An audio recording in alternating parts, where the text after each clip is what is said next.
Wow! Dito ka na naman sa video ko ah. Huwag mo na pang scatter yan o kung saan mo na naman dadalhin yung pera mo. May bibigay ako sa'yo tips. Anong kailangan kong gawin?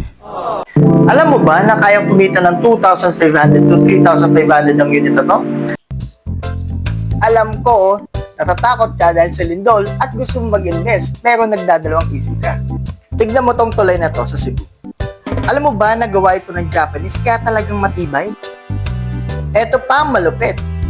Merong project ng Vistaland kung saan Mitsubishi Corporation ang ka-tied up.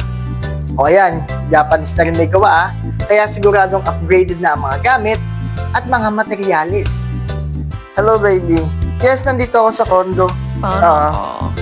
Oh, andiyan ka pa pala. Sorry sinecured ko lang kasi yung future namin. Gusto mo malaman kung ano to? Sige, pakilala ko sa'yo. Pero bago ang lahat, alamin muna natin kung saan nakalocated ang Quezon Heights. Ito ay nasa 2665 Taft Avenue, Malate, Manila. At ang kinaganda pa, meron na tayong LRT station ngayon na papunta pa sa Terminal 123 Airport.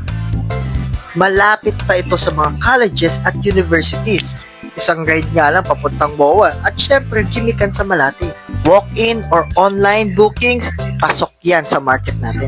Ang good news ay hindi ka kagad maglalabas na malaking pera dahil installment pa ang down payment nito. Ayan, nakita mo yan?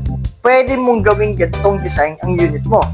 Isipin mo, may gawa ka, tapos nag-away kayo, o tsaka kami ka, as doon siya, di ba space na kayo? Pero syempre, pang-relaxing dapat ang gagawin mo din sa unit mo. At walang away-away, love.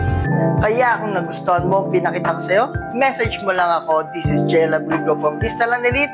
Tulungan kita sa pangarap.